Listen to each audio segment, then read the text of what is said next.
ज्यादा कुछ प्रॉब्लम नहीं है ना? ज्यादा कुछ नहीं, 4-5 दिन फीवर, फटीग, बॉडी एक, तो शायद वैक्सीन ने बचा लिया। Yes. God knows. So Debashish, how is your fitness now? Are you able to walk well? 6 meters? Yes, sir. Able to cope up the things. Sure. Good. Welcome. Will be 1 week लगता है, means after that. Okay. Yeah, at least it will take 1 week, maybe more than that.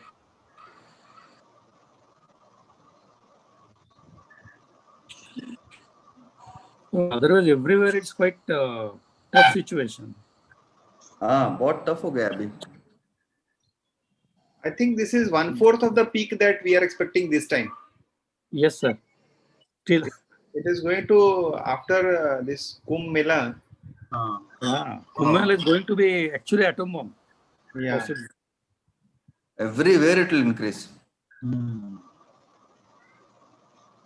But क्या, means they are not able, they are not listening ना, क्या बोले, means नया justification देते रहते. I think they have opened the room. Yeah, room is open. We will start after a couple of minutes. Yeah, sure.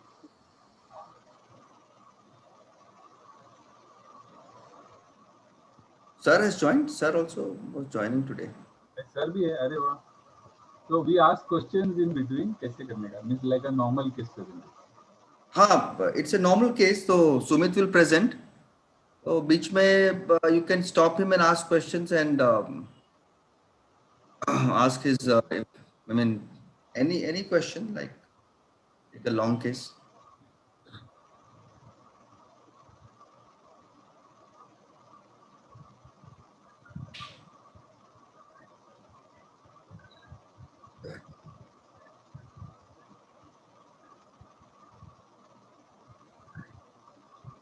Mansi, it is there on the YouTube also, no?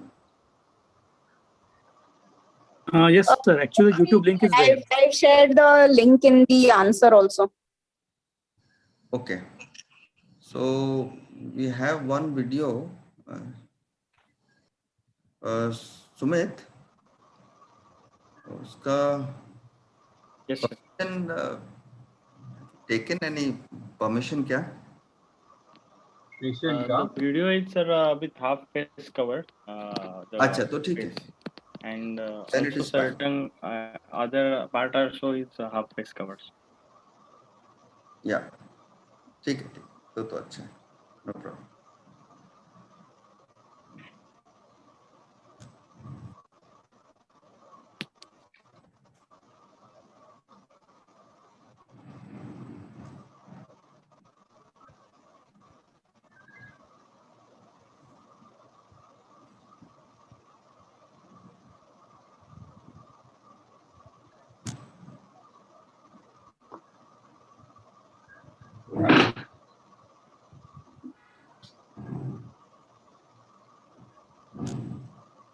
Should we start, Debashish? Sure, sir. Actually, we should start. Slowly, other will keep coming, the students and other things. Yeah. So let's start for today's class. So I'll introduce Kishore and Pawan. So good evening all. Welcome to this fine evening sessions.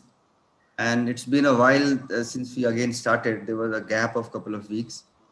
But now we are back. This will be a regular feature now. So today we have a long case presentation. It will be done by Dr. Sumit Karat, who is a DM student at Grand Medical College. And we have two very well-known experts today.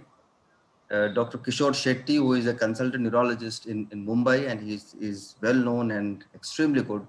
And you have heard him earlier also, the talk on, I think, dysarthria, which he gave last year.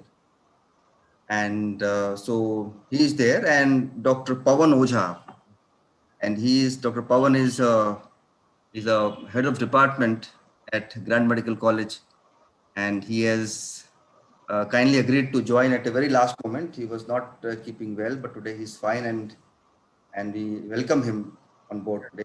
Thank you, Rakesh.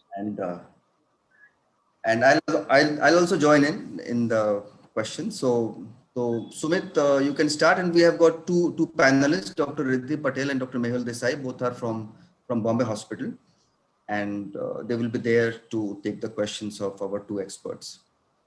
So Sumit, you can start sharing now. Yes, sir.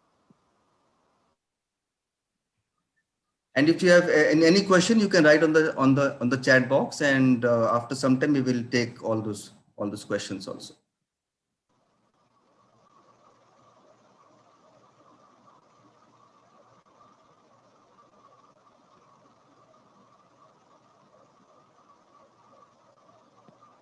Good evening, respected teachers, and I'll be presenting a case today. Should I start, sir? Yes, yes. Yes. So, patient is a 51-year-old female, a resident of Virar, housewife, and educated up to educated up to 7th standard, right-handed. And she came with chief complaint of change in voice for 1 year, and swallowing difficulty for 10 months, and difficulty in performing day-to-day activities for last 6 months. Patient was apparently all right till one year back, when she noticed there was insidious onset and gradually progressive change in voice. She says her speech become less and less clear, and it has a nasal tone, and she often has to repeat herself to make people understand what she is saying in the recent times. And there is no history, however, there is no history of difficulty in understanding others, and she can take part in conversation with close relatives with difficulty. For last 10 months, she also complains that she has difficulty in swallowing, and it is more with water than solid food. And she also complains of frequent coughing while swallowing, and there is also a history of difficulty in coughing. And she also complains that there is mild deviation of her face for last 2 to 3 months. There is also a history that for last 6 months, her relative noticed that she has trouble performing her household work and day-to-day activities, and they say that she has trouble in cooking, and recently often forgets to add sugar to the tea. And also twice there was an incident that she added excess salt to the sabji, and they have also noticed that she takes almost double time for her day-to-day activities than she used to do previously. In one or two instances, she forgot to take the change back from the vendor while uh, uh, buying something. And patient's relative also say that the patient talks very little, and previously she used to watch her daily shows on TV. But for 3 to 4 months, she now does not watch TV nowadays, and has lost interest in it. There is also history of crying and laughing episodes inappropriately for even minor things since last 3 months. And there is no history of difficulty in holding objects or breaking chapatis. There is no history of difficulty in climbing up and downstairs and getting up from squatting position. There is no history of lifting objects overhead. There is no history of difficulty in getting up from supine position or turning in the bed. There is no history of diplopia or blurring of vision. There is no history of fluctuation or fatigue. There is no history of sensory loss, paresthesias, hearing loss, or loss of taste. There is no bowel or bladder related complaints. There is no history of imbalance or abnormal movement. Also there is no history of difficulty in naming or comprehension. There is no history of difficulty in identifying known people and faces. There is no history of losing weight or bumping into objects. And there is no history of any other significant illness in the past. And there is no history of similar illness in her family. And there is no sleep appetite or bowel bladder related complaint. Her son says that she used to work for Sindoor packaging for 1 month, 1.5 year back. Apart from that, there is no history of any other occupation, and there is no history of addictions. And her menstrual and obstetric history is normal. So summary: 51-year-old female with 1 year history of insidious onset and gradually progressive Okay, bulbar and Sumit. fish. I think let's go back to your first slide. So you have given a complete story with a very long list of negative complaints. So if you have to just analyze these chief complaints, that there is a change in voice for last 1 year, there is a swallowing difficulty, and there is some cognitive decline going on for last 6 months. So how would you actually analyze these three chief complaints? So change in voice and swallowing difficulty can go for can be due to various reasons. Can be due to bulbar involvement, bulbar weakness, uh, Okay. and causes due to that. Difficulty in performing day-to-day activities can be due to uh, uh, uh, executive dysfunction and other higher function cognitive impairments. Yeah. So, but here, I mean, what you meant by when you said difficulty in doing day-to-day activities was basically mental decline. There was some cognitive decline. There was no motor difficulty as such. Correct, na? Yes, sir. Yes, sir. So now go to your next slide. So these three things like voice, swallowing, and cognitive. So what would come to your mind? Yeah. Like what I mean, what important thing do you think of at this point? किशोर तुम्हारा आवाज little bit. Sir, Yeah. Now. Yeah. Yeah, okay. So, so these three problems. So, what would you think? What would be your initial impression? sir, voice and swallowing difficulty can be due to neuromuscular weakness. It can be a lower motor neuron type of weakness or upper or muscle weakness like myasthenia or myopathies. But associated cognitive difficulties can take over from LMN, and it can be prominently due to UMN or anterior horn cell disease like ALS. Okay. Any Could be a other? part of any extrapyramidal syndrome that tends to involve the cognition, like PSP tends to have early dysphagia, dysarthria, along with some cognitive decline and difficulty in performing day-to-day activities. Yeah. So, Absolutely. Okay. So, Absolutely. So basically, because there is a combination of a cognitive decline along with speech and swallowing difficulty, it is more like a upper motor neuron, basically subcortical dysfunctions, which is gradually kind of progressing. okay. So what, Sumit, what do you make out from this speech difficulty? What kind of speech difficulty this patient has? This change in voice which you said. Sir, relative noticed that her voice had changed and becomes less and less audible. It had a nasal tone, and her articulations were not understandable, and so it can be due to element type of weakness also, involvement of muscle also, and can be due to dysarthrias like spastic dysarthria, flaccid dysarthrias, and but there is no history of difficulty in understanding others, so it is not the speech change is not due to aphasia or cognitive impairment, so it is a dysarthria only, sir, Yeah. and So she can take part in. Yes. yeah, correct. Yes. So regarding the speech, do you think there is also a possibility that she could have an apraxia of speech? Yeah. How do you make sure that this is not an apraxia of speech? Yes. Riddhi Mehul, you want to answer why it is not a apraxic speech? What complaints patient might tell you if there is a speech apraxia? Like, you could have a swallowing difficulty with maybe something like an opercular syndrome or something like that. So it could be just be around that, and at this point of time, some extra history taking effort should be done to clarify that, because if you could ask for a nasal regurgitation. see if that is there, nasal regurgitation of food. Yes. So that would suggest as low motor neuron. So Yeah. What So Kishore, there is a nasal tone in the speech. Yes. What problem this lady had, there was a nasal tone, and there was a change in the speech, with the speech becoming less and less clear. Yes. So With the nasal tone.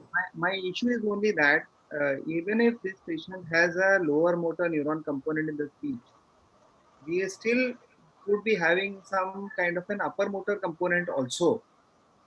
Yeah. Yeah, Yes. and so how many words she was producing, and in what fashion she was producing? Because you said that the relatives could only understand with difficulty, because relatives sometimes guess by broken words also. Whereas someone who has only a pure dysarthria should be able to understand. The external person also should be able to understand with difficulty. It's like a hot potato speech. So I'm just trying to maybe stretch it a little bit more, but there should also be a third component in the speech, that is an apraxia, and that you should try to give us some history as to how what was the tempo of the speech, and was there any stuttering or something like that, just rather than dividing into two parts. So, Pawan, one of the very classical history of a apraxic speech will be that patient will say, "Okay, doctor, I want to say a sound, but somehow actually I know what I have to say, but the sound comes out to be something different, and I tend Yes. to correct it." Yes. That is a typical description of a apraxic speech. So The some patient knows what he has to say, but then yes, ultimately the somebody will say output is something. some hesitancy and some corrections. Yeah. Yes, and patient would yeah try correction, attempt to correction correct and it. frequent, Corrections will be there, and frequent. and despite corrections, still that proper sound may not ultimately come. So patient will keep on correcting himself, Yes. and in that effort, patient will try to stutter, and there will be a lot of disfluency. Yeah. So I agree. I know what I have to say. Yeah.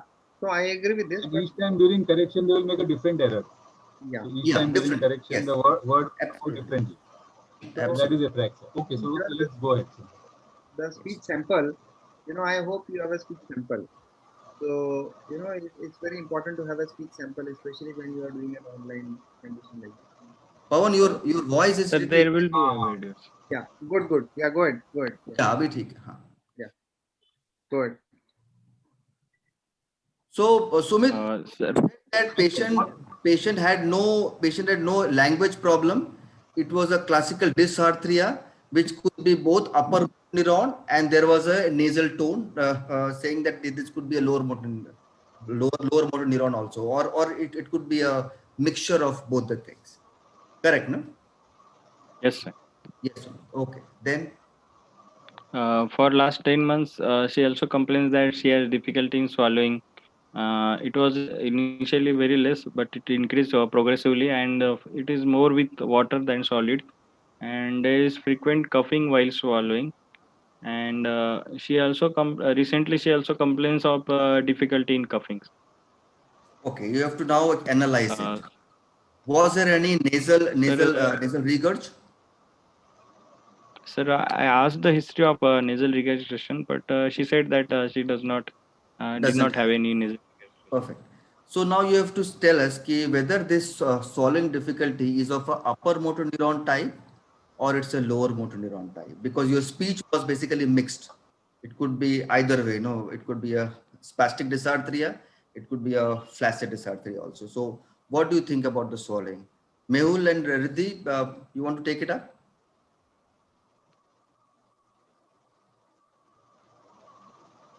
What do you think about this swallowing difficulty? So, Riddhi, your voice is Volume.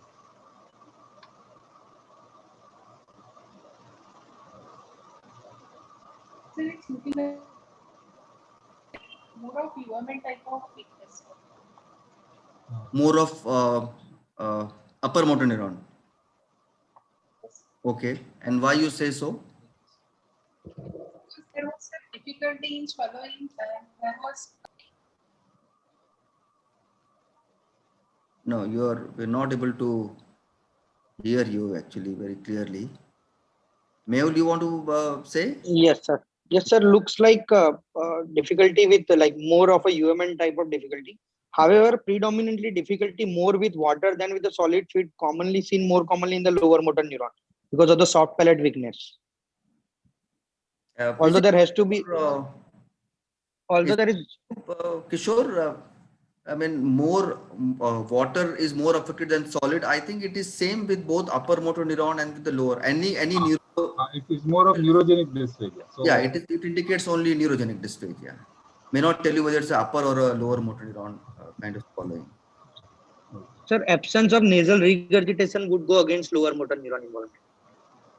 Yeah, correct. I think this point is well taken that if there is a absent nasal regurg, probably it is more upper motor neuron. And suppose it is upper motor neuron, where do you put the lesion? Whether it's a pseudobulbar or something else? More likely to be pseudobulbar. Why not, as Dr. Pawan asked, why not it could be a what is called as opercular syndrome? That can also lead to a dysphagia. So what is difference between a opercular syndrome causing a dysphagia and a pseudobulbar causing a dysphagia? Can you just make some differentiating points in these? I would like to ask about the further history, like if the spontaneous movements like yawning and coughing is like a form, but here the coughing difficulty is also there in this patient. And opercular syndrome patients will have more of the dysphagia and the voluntary movements will be affected, but the involuntary movements will be detailed. Like which are spared Like opercular syndrome? if I will tell the patient to suck from the stroke, like so she will not able to do it. And but he will do the yawning and as well as the coughing, Coughing. the spontaneous coughing will be there. Yes, absolutely correct. So, yes, Kishore, wanted to say? no. So emotional facial movements will be there. Yes. Yes. So opercular will have a central facial paresis, and as Dr. Riddhi said, it will have a voluntary automatic dissociation. So it's a faciolabio-glossopharyngo kind of a weakness, and patient will have a profound swallowing difficulty. But this patient will not be able to open the mouth or show the tongue voluntarily, yet they will have a normal yawning, laughing, or maybe a spontaneous cough also normally. So that is a very typical voluntary automatic dissociation, and it is also called as a cortical variety of pseudobulbar state. I mean, in these patients, you will not get bilateral pyramidal signs, what you get in patients of classical pseudobulbar state. So both will have swallowing difficulty, but they will have their own differences. And what is the typical feature of the pseudobulbar state causing a swallowing difficulty? What other features you would expect in these patients? Repeated yawning, sir, and Pseudobulbar effect, emotional Pseudobulbar. level. pseudobulbar effect. Yeah, and yawning, absolutely. So forced yawning. Yeah, so repeated yawning is of course taken as a feature of a pseudobulbar state. Okay.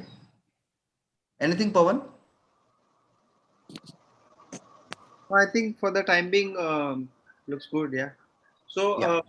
if we just want to conclude on the basis of what, discussions we had till now, may I ask Sumit to just give us some kind of a localization, on the basis of this, what discussions we have till now? Yes. So Sir, speak swallowing. Yes. Sumit. yes, sir. For swallowing and speech, the bulbar involvement is there. It can be lower motor neuron type also, or upper motor neuron type also. In lower motor neuron, it can be muscle or nerve, or it can be anterior cell disease. It can be due to a upper motor neuron type, but as there is associated cognitive impairment, so it is more likely upper motor neuron, and the cognitive impairment is in the form of executive dysexecutive function. It can be due to involvement of frontal lobe or frontal subcortical involvement, and uh, so these are the two localization, either frontal lobe, subcortical involvement, causing cognitive impairment, or due to UMN type or anterior console involvement of bulbar weakness. No, so I have a little bit of a different take on this. I mean there are various versions that one could have, but the way I see the case here is definitely you have a cognitive decline. It's a progressive story. So there is definitely something of an upper motor neuron component to the speech and swallow, isn't it? Other than that, what you also have is that there is some nasal twang. So this nasal twang business will very solidly bring in the lower motor neuron component, you know, and probably more of it you will bring in examination. So I have a very strange feeling here that because also there is a facial deviation, you know. So I have a feeling that this bulbar palsy is a mixture of bulbar as well as a pseudo bulbar. So UMN plus LMN, and it's not just going to be one of this. What are your thoughts about this? Yes, sir. As there is a deviation, so LMN is a strong possibility also, sir, and cognitive with associated cognitive. So the such combination can be due to seen in anterior console involvement See, with associated cognitive. what you are doing, you are concluding very soon. So we don't want you to conclude. We want Yes. you to take a bit by bit and build up the case. Everyone who listens this discussion should progress through a certain stages and then come to conclusion. Everyone has got this thought of that this could be ALS. I mean, this is like a bulbar variant is possible, but the point is not that. The point is that what do you infer from each of these and how do you build it up? So just try to do that. I think you're doing well. Yes. But Rakesh, what are your thoughts? And Kishore? Absolutely, I think. I think you have to gradually take it one by one. You discuss first the speech, and you felt it's more like a dysarthria, which can be both upper and lower. Then you took the swallowing difficulty, which also we discussed. It could be both. So you have to gradually take the case forward, and discussing all the differentials at each level, so that you come to a final conclusion. Correct. Go ahead. Yeah. Yes. Fine. For last 6 months, You said there that there is is a mild deviation of phase. Can you elaborate it a little more? Deviation of phase. What do you mean? What happened to him? Before we come to your cognitive. Patient's relative says that her face is slightly deviated, and they don't know when it had happened. But for last 2-3 months, her face has some deviation to right side, and So that's was the only complaint, sir. So, could you have, you could have asked little more questions to know whether it is a lower motor neuron kind, it's appearing like a Bell's palsy, which is so common, or Yes. it's looking like a upper motor neuron kind of a phase. So, what question you should have asked to this patient to clarify? Sir, whether patient sleeps with eyes open, whether she has a difficulty in again whether there is a dribbling of saliva, and whether she has Okay. difficulty in What about whether the taste? laugh has changed, whether her smile has changed. Okay. The questions pertaining to facial weakness. And how will you make out whether there is change in the smile? How it will help you? Sir, if there is a increase in a deviation, so it may increase in the deviation of the face while smiling. So it can point out to weakness. Upper motor neuron. It is more like an emotional Yes. facial palsy. Correct. So you have to ask these questions before you go ahead. This mild deviation of face will appear very, very non-specific, I think. So you Yes. should ask all these questions to know whether it's loose. So what do you think in this patient, you felt it's a upper motor neuron, it's a lower motor neuron in this given patient? Sir, I think involvement of face, bulbar and bulbar symptoms. I think it is both possibilities are there. As the patient has nasal twang to the voice, I think it is more likely lower motor neuron, sir. But as associated cognitive impairment is there, I No, would like that we also will like to come. That we will come. But yes, at sir. this stage, only with the face. Pawan, Lower motor neuron to add more here likely the than facial palsy. I, You've done a lot of work. no. So the thing is that it's very interesting to see a deviation of face in this patient, because then you are pointing out towards some asymmetry if it is going to be an element. Yeah. Is it? So as you were trying to tell us that the what is the gradient in between weakness around the eyes versus weakness around the mouth. If there is any gradient which indicates that this is going to be an upper motor neuron palsy, that needs to be brought out right here, isn't it? Because it matters here. And also, if you have a lower motor neuron palsy in this given situation, and you tell me that there is an asymmetry, which means that there is a division of the face, I would be surprised. So we don't expect that much of an asymmetry in the face, especially in patients with ALS. So, I mean, that's why here, you sort of left us with some darkness, around this area. Leads away from your discussion. So I think it's a sore point like thing. So I think you should not stress it too much also. Yeah. Yeah. Yeah. Okay. So, there was no need to bring this actually. Yes. Yeah, yes. Because you'll go in a different direction. So asymmetry means then they will think of structural lesion. So your discussion will go somewhere else. Maybe you should not. Okay, let's go ahead. Yeah. Go ahead. Go ahead. Sorry. Fine. For last 6 months, patient's relatives noticed that she has trouble in performing household work and she has trouble in cooking, and she makes mistakes while making cooking, and the time taken for activities has also almost doubled, and one or two instances she forgot to take the chain back, which she had never done before. Okay. So you stop here and just analyze it. What has happened to her? What is her trouble in cooking? Mehul, Riddhi, you want to take this? Can you just decipher this difficulty in cooking? She forgets to add sugar or tea and sometimes add excessive. What would this indicates? She's This Sumit?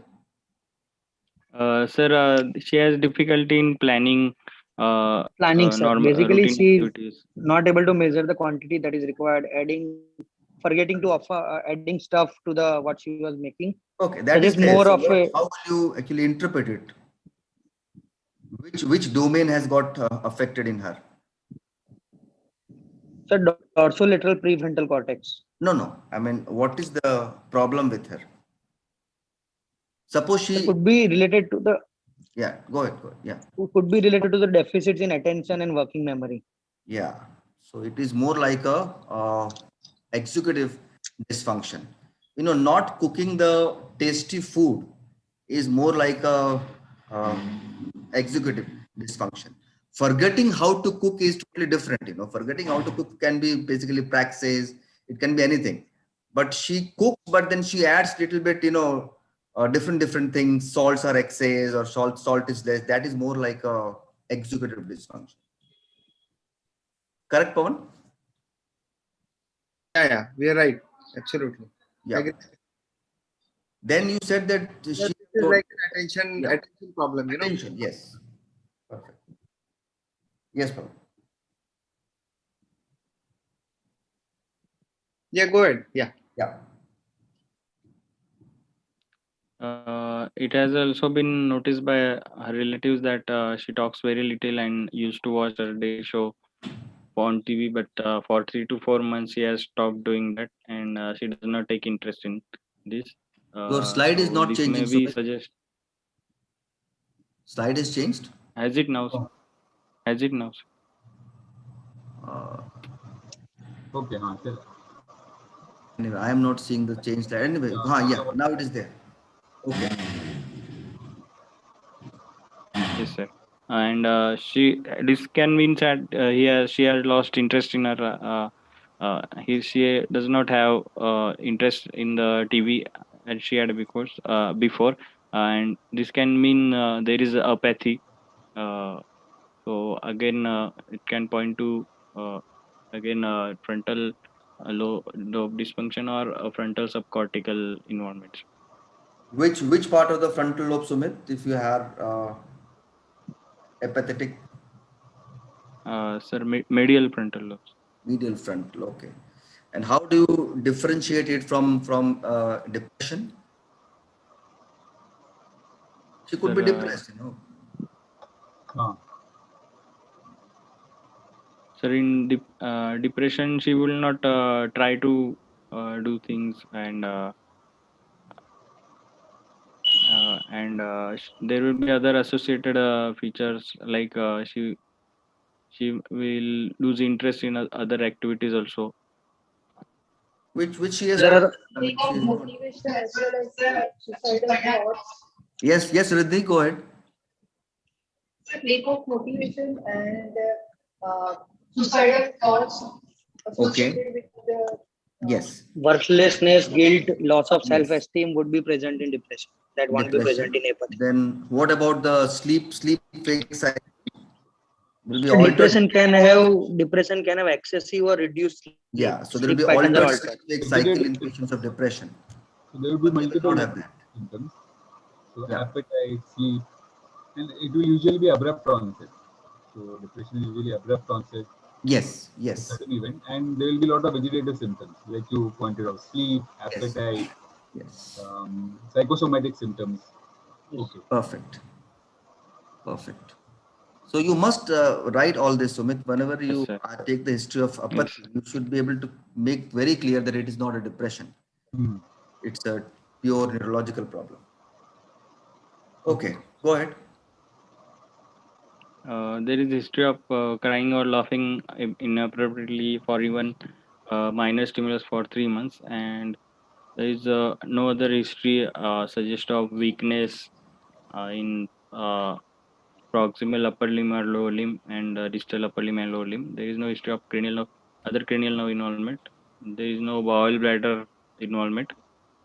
There is no history of suggestive of visuospatial or memory other, or comprehension difficulty, and uh, only history other suggest history was a history of Sindoor packaging work 1.5 year back for 1 month, and there is no history of addictions. How that is important, Sumit? This history of Sindoor, you want to make a point here? Yeah, sir, Sindoor contains either mercury sulfide or lead Okay. oxide also, and Okay. it can mean there was exposure to heavy metals. Okay, fine. So that was the point here. ठीक है. And what kind of family history you asked in this patient, Sumit? Sir, I asked that whether there is a history of weakness, walking difficulty in her close relatives, and whether there was a history of memory disturbances or cognitive impairment also in her close relatives, and Okay. whether there was any history of early death in her relatives, and Okay. Did you ask the history and of any speech difficulty in any of the family members and how it is important?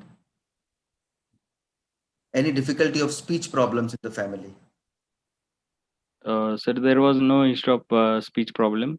Similar And speech difficulty. why it is important to ask about the speech problems in the family members? And what kind of speech you would actually ask in this family? Looks like a kind of motor neuron disease as your history has evolved. Looks like a patient of MND. what kind of speech you would ask, speech or any speaking difficulty, language problem you have to ask, because some of these patients can have Primary progressive so they can have a progressive non-fluent aphasia aphasia. without having any other cognitive decline, without having any other features of motor neuron disease.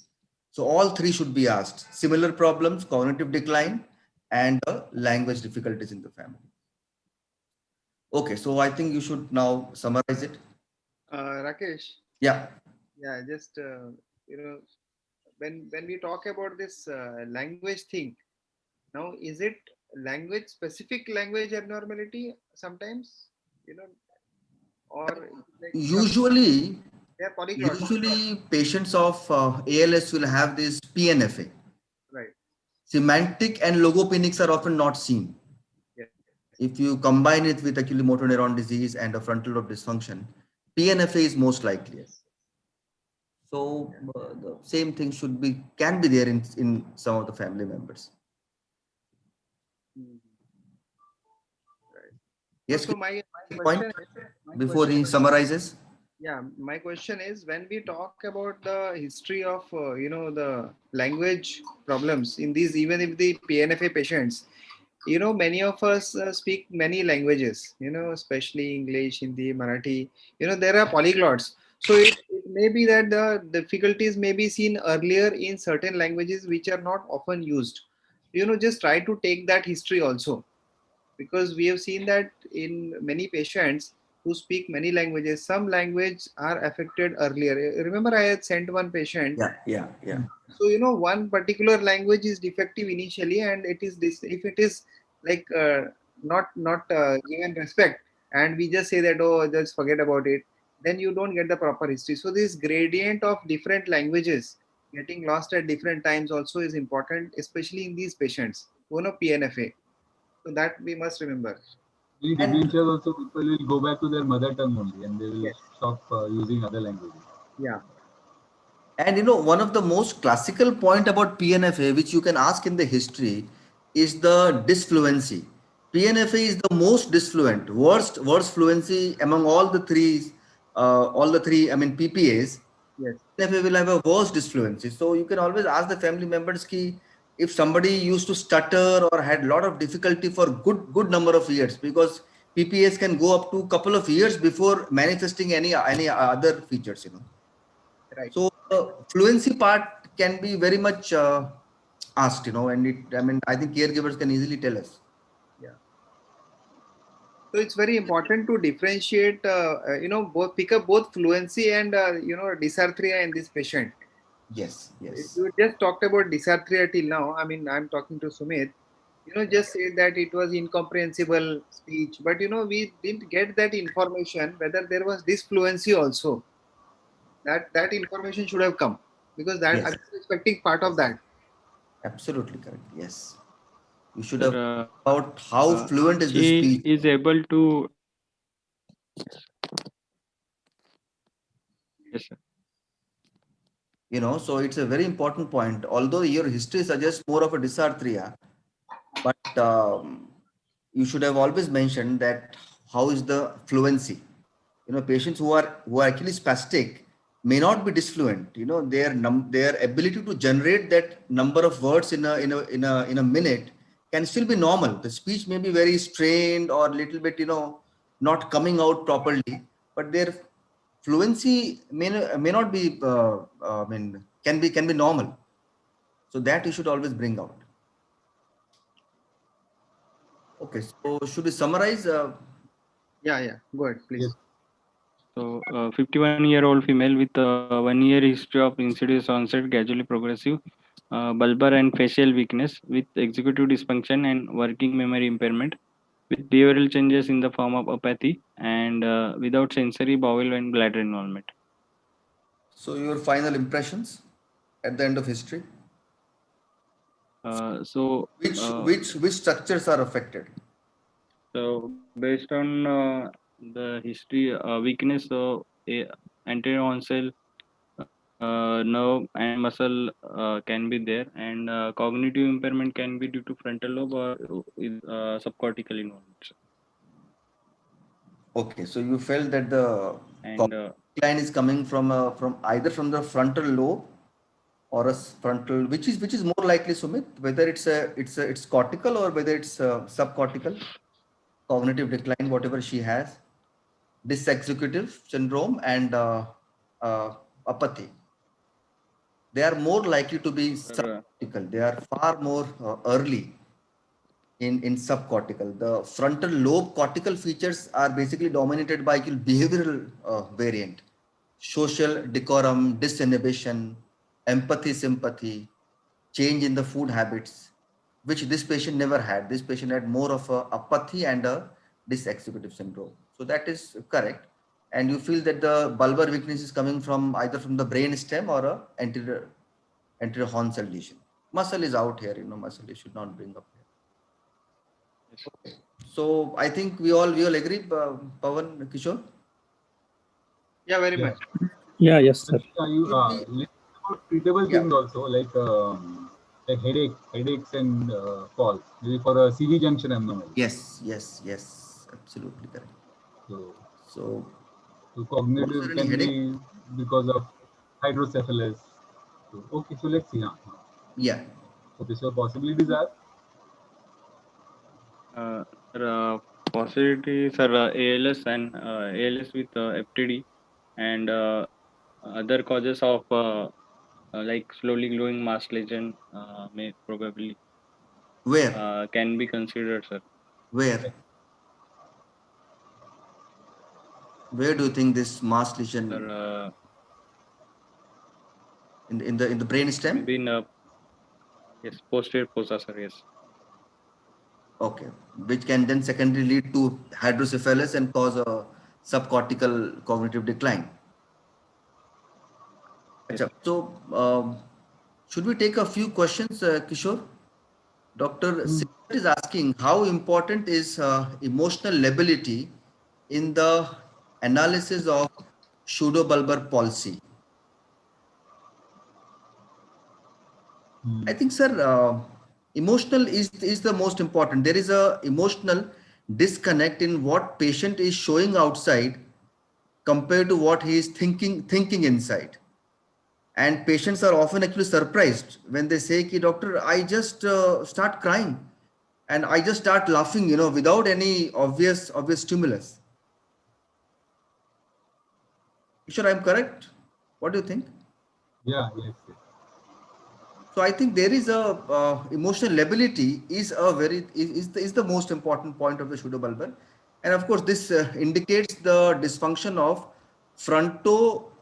frontopontocerebellar fibers, those descending subcortical fibers, which are most important for actually emotional lability. And we should also add yawning. Many patients of these neuromuscular weaknesses can have yawning.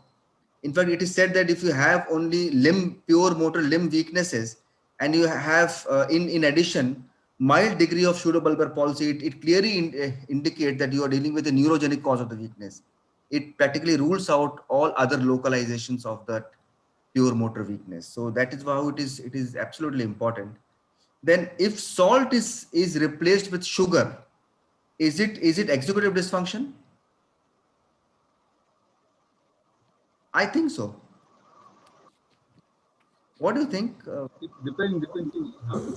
I mean, you take the overall history in the context. So if only this thing was the thing, then probably you could ignore it also.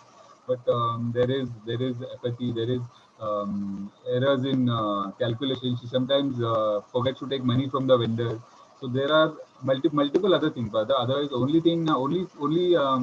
this thing probably you could even argue it as a lack of attention also. Yeah. Okay. Yeah. You take the overall things into context. Yes. So full picture would suggest, what is happening. So where would you suspect the mass lesion? Yeah. Okay. So Sumit, go ahead with the examination now. On examination, patient is conscious oriented, and her blood pressure is normal, pulse is normal. Sir. Yes, Pawan. Sorry, just before we begin with this, yeah. So regarding the mass lesion, because the second differential is mass lesion, I would have also thought about a third differential. He should have kept a third differential also. So where's the lesion? I mean, you're talking of a Pons. Pons has the sort of pontomedullary junction as the most appropriate localization of the SOL. Which kind is like an extraaxial tumor, or it's an intraaxial tumor, and what's happening? Yes, Sumit. Riddhi. You can't escape, huh, Sumit? You can't just put a mass over there and disappear. Yeah. You have to tell us where the mass is. It's unilateral, it's midline, it's bilateral. Tell us. What are your thoughts? There is history of facial deviation, but which was not perfect, but which can be used as an extraaxial mass lesion. Right. Do you think one-sided mass lesion will give rise to all this? No, sir. What kind of mass lesion? Bilateral, asymmetrical, with some hydrocephalus?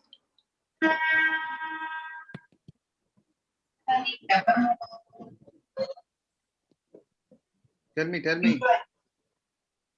Are you thinking of bilateral acoustic schwannomas here?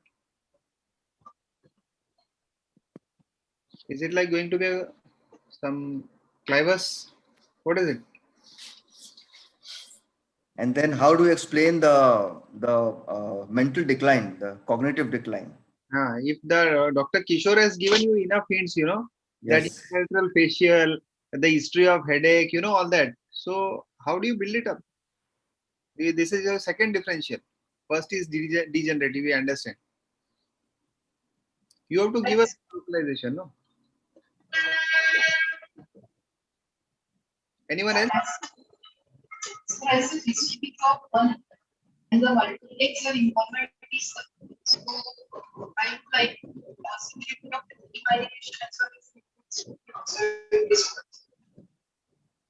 Hey, Riddhi, your voice is little cracking. Yeah. Maybe Mehul can elaborate. She was saying some demyelinating lesions. She was saying that possibility of demyelination and leukodystrophies, given that it's a insidious onset, slowly progressive, history over 10 to 12 months. I think that's a good thought. Not Yeah. can't reject the hypothesis though.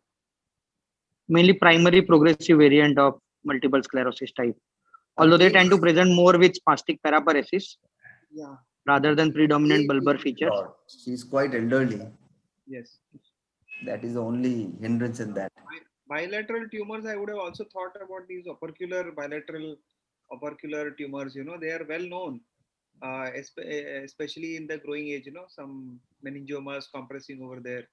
But the mass lesion that I think it's possible is the one with maybe bilateral CP angle tumors. But there's no history of any hearing loss. Yes. So no imbalance. So that would be really odd. But what about just a plain and simple pontine glioma? Yes. So can it be pontine glioma, Sumit? Can you explain all the features on the basis of pontine glioma? Sir, cognitive impairment. Otherwise, things can be explained. Yeah, I would not throw it out of the window, that pontine glioma thing. So infiltrative lesions, slowly growing, not fitting into anything. Be on the watch. Lastly, Could there be any, yeah. so could there be any, like if there is a pontine glioma, there may be an infiltrative lesion would lead to some eye movement abnormalities presenting with diplopia or oscillopsia? Yes. Not necessary, because that can happen. But the way it is, it looks as if the asymmetrical facial thing. I would still keep that on the card. I mean, obviously we will have an answer at the end of it. But one thought we must keep. Yeah. Now, Dr. Sri Kumar has asked, can it be clippers? Any thought on clippers? Exist only, and starting with the bulbar weakness and progress to involve the limbs, but this executive involvement, the executive dysfunction, I think it's not in. It will be odd to explain by clippers. Yeah. And also, she is not ataxic. Ataxia is a very prominent part of clippers, all that. Yeah. Yeah. Lastly, Pawan, I was thinking, can this be a extensive small vessel disease? She's old lady, maybe hypertensive, may have some risk factors, and she has got multi infarct state causing subcortical dysfunction and this. Yeah, so the way Dr. Shirshat is trying to point out, Yeah. that emotional ability and all those things. So, I mean, definitely that's a thought. Only thing the risk factors are missing here.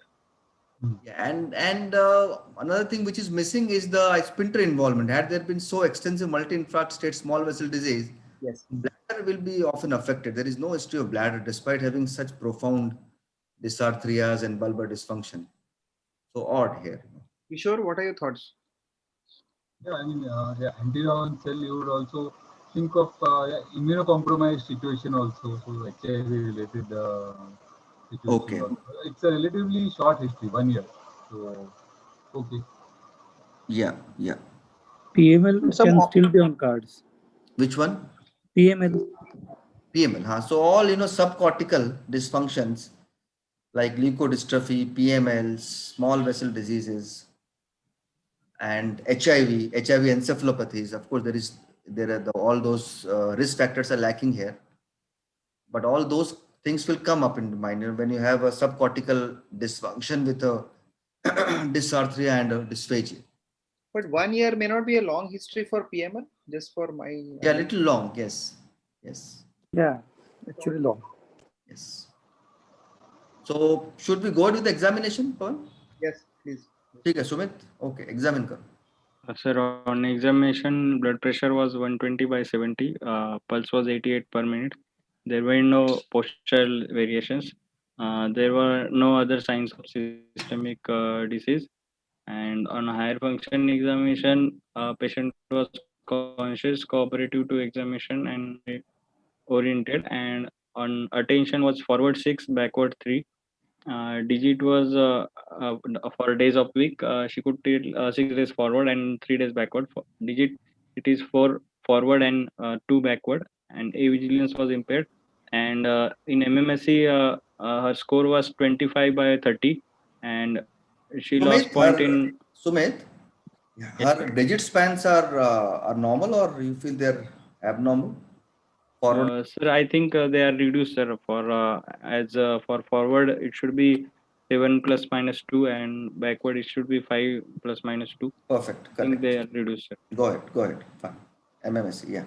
MMSC, sir, she has orientation to time and place is reduced, and other than that, calculation is also impaired, and registration recording is normal, language is normal. And on frontal assessment battery, she has lost one point in her score is similarities is 1, lexical fluency is 1, and apart from apprehension, she has lost points in all, and her categorical fluency is also impaired. There is a insight, judgment, and abstract thinking is normal. Luria is normal. Her primitive reflexes examination showed a palmomental reflex on the right side, and glabular Wait. trap was also impaired. Wait. Further Sumit, you're going very fast, actually. Before we Sorry. imbibe the things, you are into your next slide. So just go back to your FAB scoring. MMSC, what she lost, where she lost her points? Sir, she has lost point in orientation to time and place. Okay, and you got a score of 25. Is it normal for her, or it is abnormal for her? Sir, it is abnormal, sir. It is She is abnormal. Yes. educated. Yes. She can, yes. Okay. Her normal score can be low up to 28. It is What is the lesser than that. level? You said she is Sir, educated up to 5th standard, sir, fifth, and she can. Yes, sir. fifth standard. I think this should be okay. should be Up to fifth 28. standard?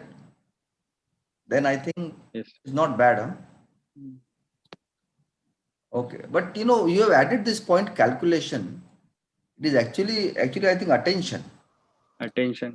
We are checking basically attention there. 100 minus 7 backward or world backwards. Okay, fine. Go ahead. Then go to your FAB score. FAB score is also less, sir, 10 by 18. And Okay. on frontal lobe examination, Luria utilization behavior absent. Luria is normal. Abstract thinking, judgment, insight, and Stroop test Stroop is impaired. Judgment, insight, and abstract thinking is normal. And applause sign is present. Problem solving is intact. And palmomental reflex is present on the right, and glabular type is also present. This was a graphical Luria, the lower one, and on further examination, she has a slow trail A. She took 99 seconds, and trail B showed multiple mistakes, and she took too much time. Okay. So Sumit, you just tell us about this trail A. What is the normal time and what it indicates, and trail B normal time and what it indicates. Sir, trail A should be complete in 90 minutes, sir. But usually, patients, usually for a normal person, it may take 30 to 35 seconds only, and Correct. there will And be what is the importance of that?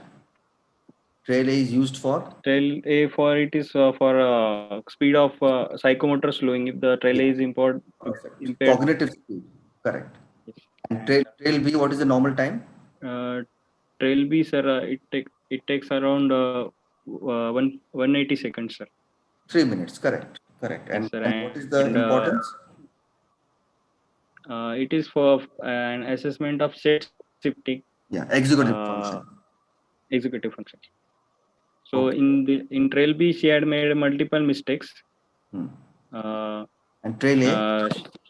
Later on, trail A she did normally, but she took too much time. And trail B, she later on went on connecting only letters. Initially, she started well, but and she fumbled also, sir, while doing that.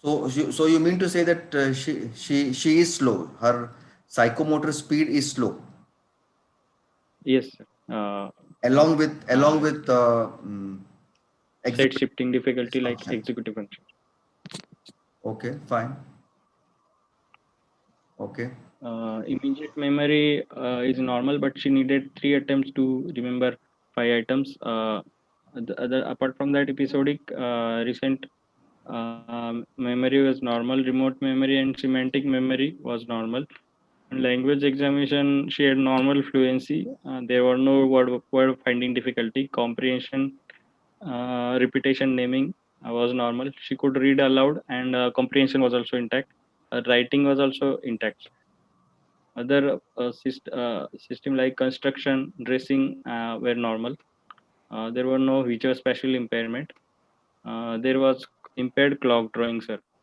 On the right hand, I asked her to draw a clock showing 10 past 11, but she drew this figure instead, sir. So what do you make out of this clock, Smith?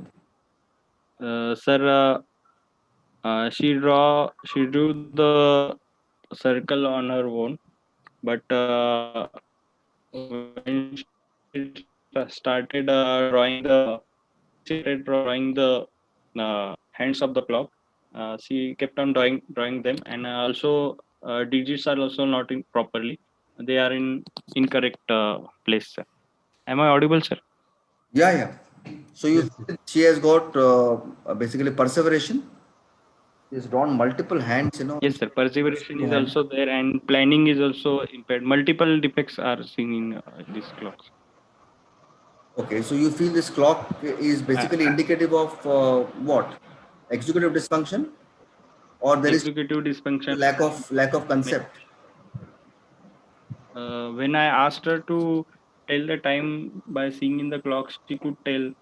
So concept is normal, sir, and she draw 10 and 11 also. So concept is, I think, probably intact, sir. She could tell the time in the watch clock present in the ward also, sir. Okay. Fine. And her coughing was normal, so coughing was normal. Okay. Visual spatial was normal. Okay. Yes, sir. Go ahead. Sorry, Yeah. sir, just it is unstable. Apart I from think that, you can only tell. I think you can only tell the positive findings now because time is we are running yes, short. sir. You can tell. On cranial nerve Cranial, examination, yeah. jaw jerk is present. There is no ocular movement abnormality. There is a facial weakness and asymmetry. But facial weakness is bilateral, though it is slightly more on the right side. It is a lower motor neuron type of weakness. And palatal movement are reduced. Gag is normal. There is also neck flexor and extensor weakness. And on tongue examination, there is mild atrophy with fasciculations. So this is a video showing fasciculation. There are in this area there are 1 to 2 fasciculations seen throughout the video. Okay, so you could see the fasciculation because we are not seeing any fasciculation now.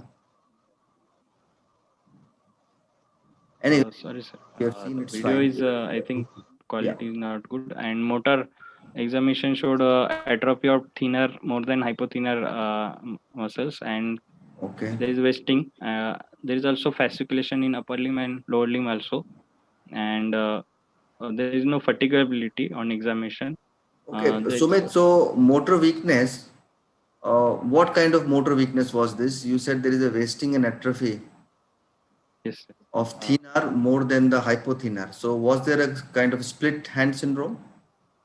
Sir, by wasting, there was more, yes, sir, thinner wasting was more than hypothinner. But on power examination, the power was also in small muscle of hand, it was weak on both sides also. And Okay. at the elbow, the power of extension was 4/5, sir. So Okay. apart from that, power at shoulder was normal. And in lower limb, power was normal, sir. And there were exaggerated reflexes, knee, ankle, and upper limb reflexes also. Finger flexion, Hoffman, and Trommler reflex all were present, but plantar were flexor.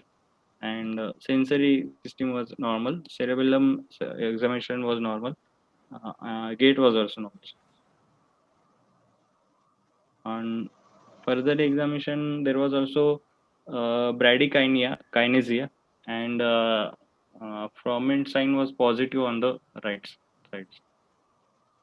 And this was our speech video. How significant was that, this bradykinesia? Sir, bradykinesia was more on the present, sir, bilaterally. It was present, and it was significant. Fine. This is a video, sir, of our speech. Okay, not able to hear it.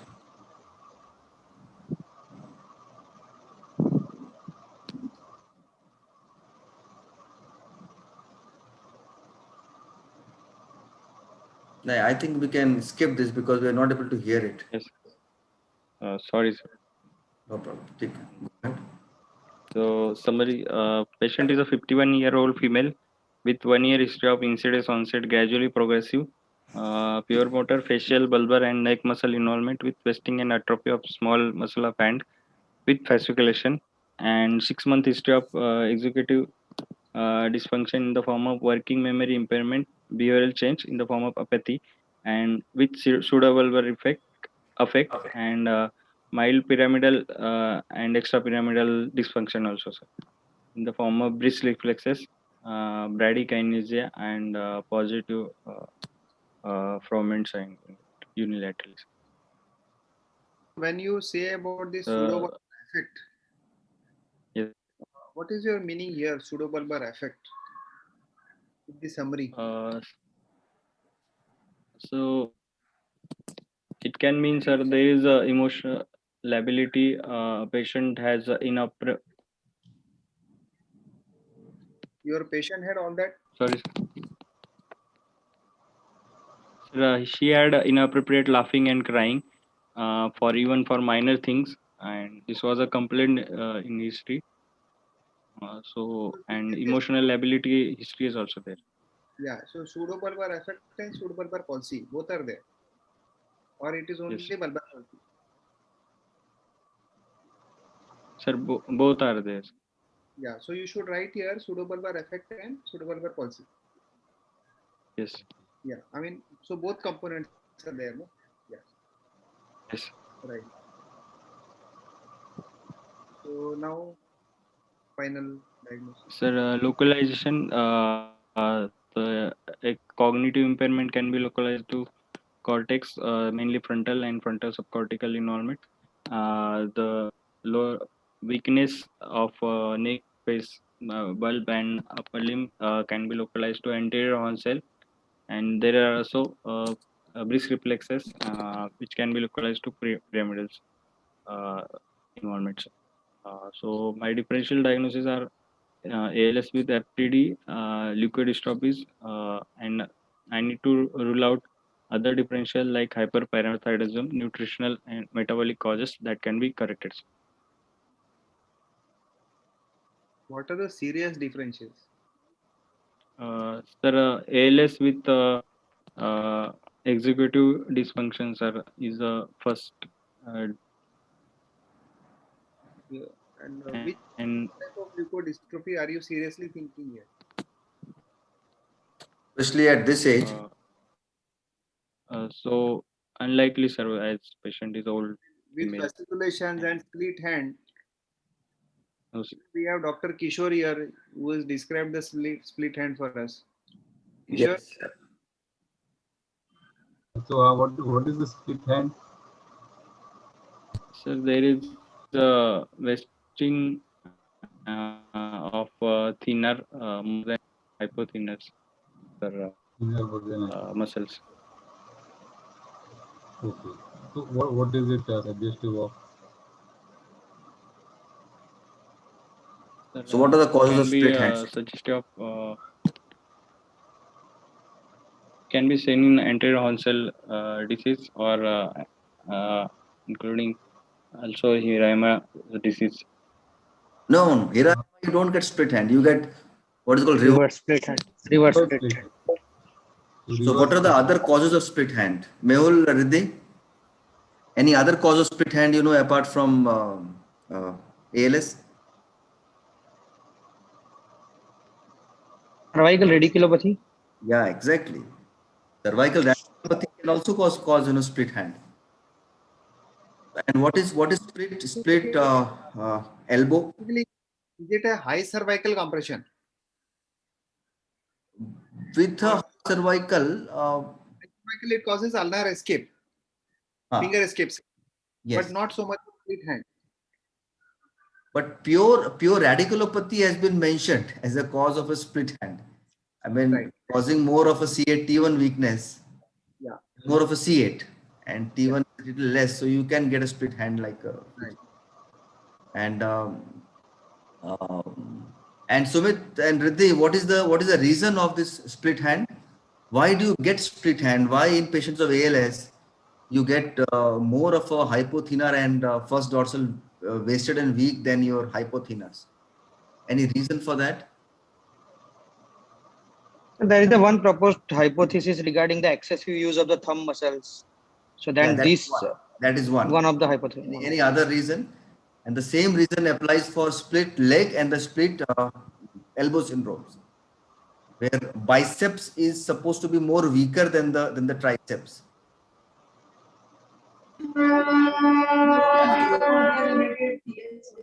Yeah, so the hypothesis is that this confirms that motor neuron disease is basically a kind of cortical disease.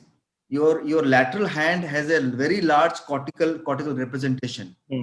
That is the reason that you get a split hand or a split elbow. You know, similarly, I mean, biceps has a far more cortical representation than your actual triceps. So biceps is supposed to be more weaker than triceps in a patient of ALS, but often it is not seen. There are many studies which says that in fact it becomes ulta. It is quite reverse. You know, same thing that it says that your gastroc should be more weaker than your TA. But often we see patients with actually foot drop, far more than gas stroke. So it can be reversed, but this is one of the etiology thought. Okay, so your final impression. Sorry, sir. Connection was gone, sir. I will just. So you felt it's a FTD, I mean ALS with FTD? Sir,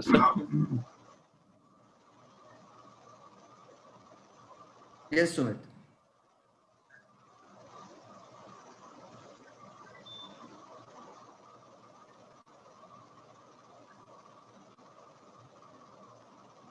function. There is no other features of other three criteria are required. So still FTD is not final. So ALS with frontal cortical dysfunction can be said in these patients. Sir, am I audible, sir? Yeah, audible. Yeah. Yes. Any other thought you want to keep, or you have one differential as a final? Sir, I would like to rule out. Still, I would like to rule out other differentials, nutritional of cognitive impairment, and But Okay. should workup. paraneoplastic be on the cards? Paraneoplastic. There is What do you think, there is Sumit? no history of weight loss in paraneoplastic. Multiple systems are involved, and there is only 1 year history. In 1 year, paraneoplastic has a more rapid progression. So it should be thought, but there are no other features of weight loss. There is no history suggestive of malignancy. But still, it should still be evaluated. Okay. Any other thought, Riddhi Mehul? This patient. Yeah.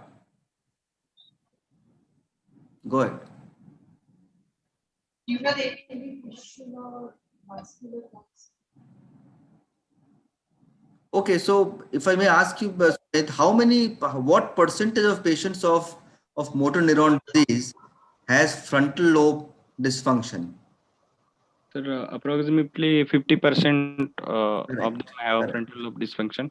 Yeah, almost But half only can have, 10% frontal came, came with Then why FTD. do not just ALS only? No, why FTD? Sir, Yeah. as patient's disease is still evolving, it as frontal lobe dysfunction is also there, sir. We need to see whether it evolves into FTD, sir. But has it evolved into FTD? Sir, there are behavioral and executive dysfunction changes only, sir. Okay. But does she fit into DSM-5 criteria of dementia? Is she So there is demented? apathy, there is no dissemination or comprehension abnormality, and other causes. There is other causes of dementia needs to be ruled out before No, saying. my question, Sumit, is that is she actually demented? Of course, she has got mental decline, she has got cognitive decline, she has got apathy, but is she demented? So, what is the definition of dementia? Before you say, as Dr. Kishore is asking, before you say that patient has got FTD, first you have to tell us whether she is actually demented. So based on the history and examination, she doesn't seem to have significantly Yeah, declined she from doesn't her look like previous demented. level of functioning Yeah, she is not demented. She is not dependent on anybody else for her activities. activities of daily life. So although she has, frontal lobe dysfunction, she is, as of now, she doesn't have any major neurocognitive disorder. So you can't say that patient has got FTD as of now. For FTD, patient should have first dementia. So you can always say that patient has got motor neuron disease with frontal lobe dysfunction. And as you rightly said, patient is still, I think, gradually becoming worse. She might ultimately go into that, but we still don't know. As of now, she's not demented. And what is the percentage of patients of ALS who fulfill the criteria of FTD? 15 to 20%. Yeah, around 10 to 15% can still fulfill the criteria of FTDs. And if you are asked one test to be done in this patient, one test, which would be that test to confirm your diagnosis? I'm asking about the genetic test if you want to do. C9 open reading frame 72. Yeah, so you will do. So, what is the commonest genetic mutation seen in patients of ALS? The C9 open reading. C9 open Especially reading frame 72. C9 ORF72 is the commonest genetic mutation, especially if you have added uh, frontal lobe dysfunction or if you have added family history, which of course this patient doesn't have, but because of the combination of a profound frontal lobe dysfunction, C9 ORF is quite likely. Which are the other kind of genetic mutations you expect in patients of ALS? Superoxide dismutase mutation. Okay, SOD1 then. Alcine, spitaxine, FUS. Had she been younger, suppose she ERDPP. was in the second or third decade of life and having the same clinical features of ALS, MND, younger ALS patients, which one gene you would have? Juvenile. FUS, fused in sarcoma gene is more likely in this. But at this, with a combination of MND and a frontal lobe, C9 ORF is more likely. Do you have an answer here, Sumit? Sir, we are still investigating further, sir. ALS,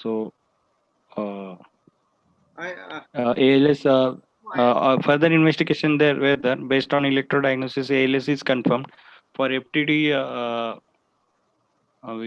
we are evaluating. Okay. Sir. Yes, So Pawan. this was investigations. No, so more or less we are fine. But when you talk about this C9 or 72 Yeah. mutation, usually there is some suggestive family history.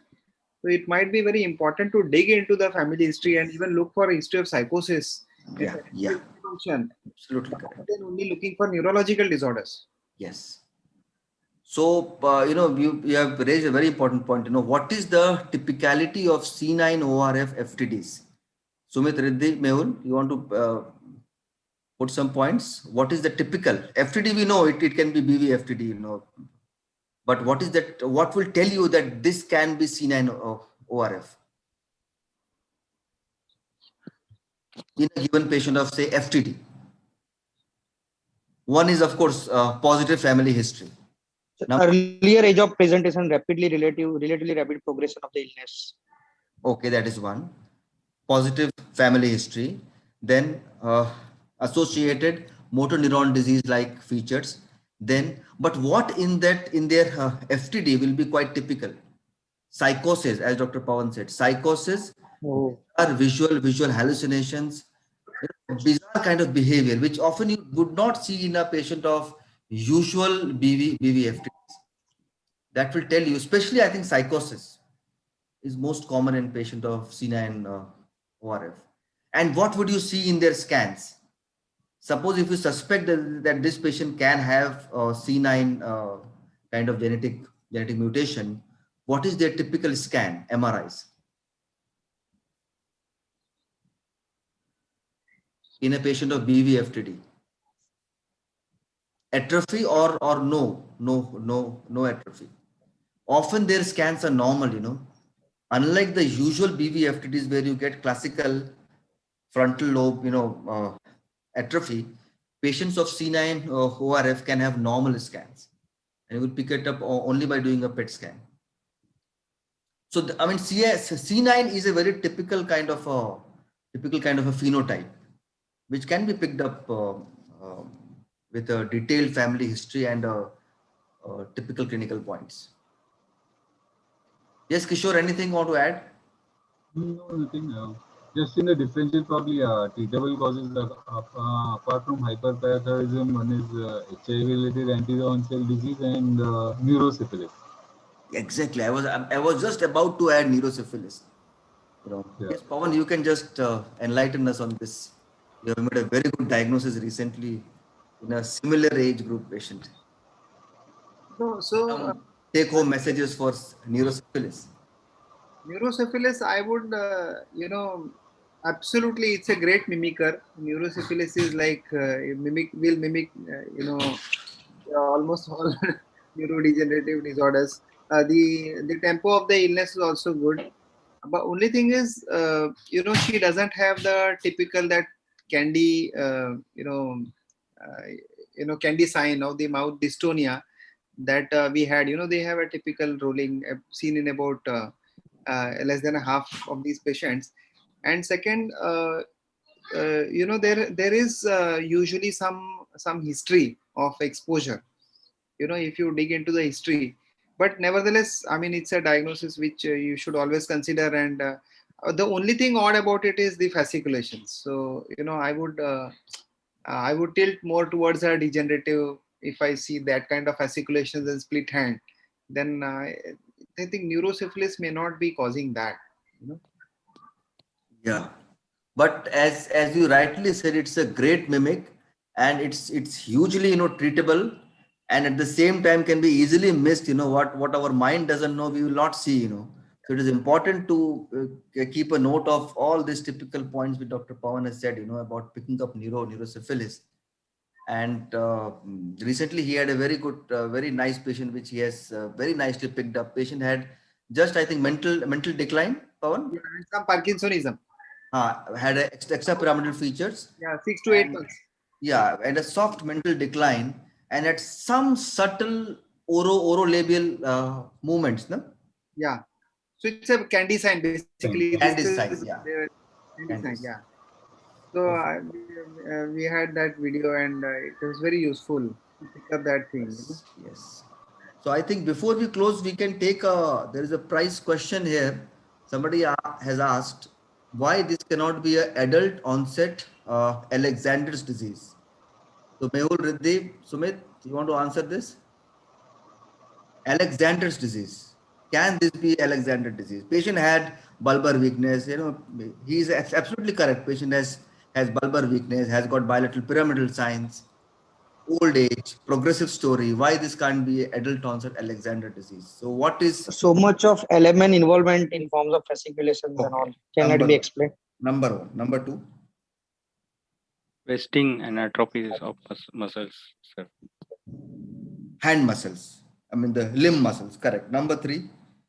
Often these patients have a lot of extraocular movements. They will have nystagmus, some extraocular problem. And lastly, the scan.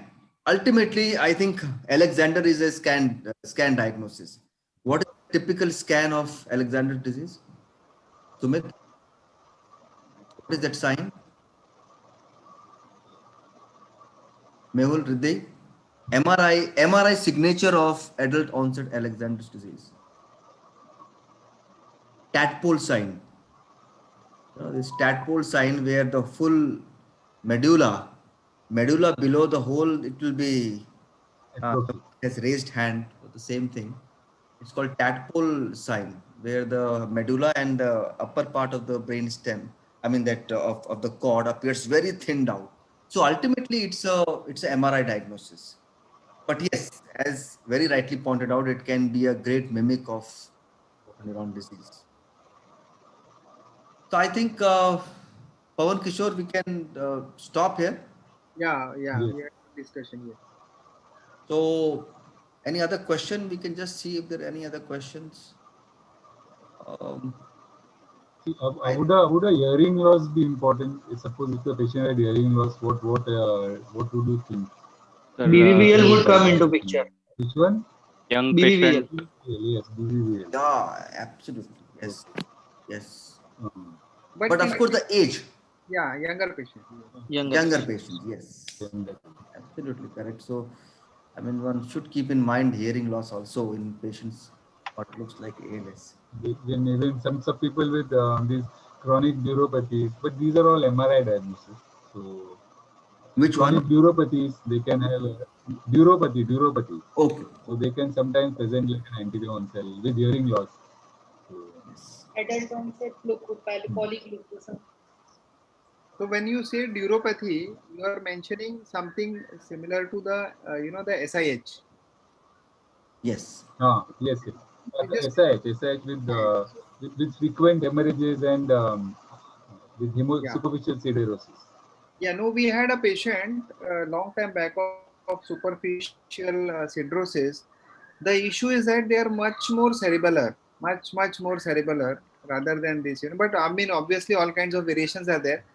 But it's good to remember and all these cases. Yeah, it's very important. Yes. Obscure.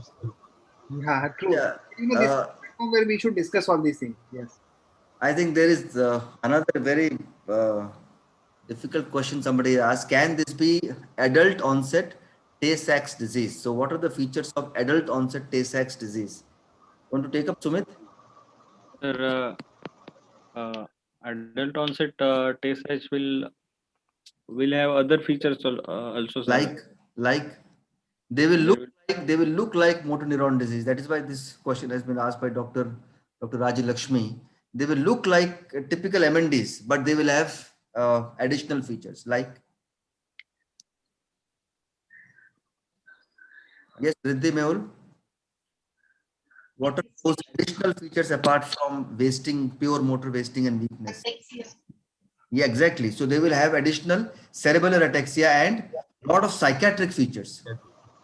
So psychiatric features, significant cerebellar ataxia and a motor neuron disease like feature. You have to do that repeat, Tay-Sachs disease. So I think we can stop here. Yes. Okay, so thank you, Dr. Kishore and Dr. Pawan, and it was really a pleasure to have you on board and had a very nice discussion and a very candid discussion about a very interesting case which Sumit presented. And thanks, Riddhi and Mehul and Sumit. It was a good presentation.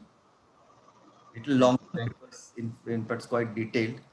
So thank you so much. And next Thursday we will meet with a what is called resident section of of this fine evening.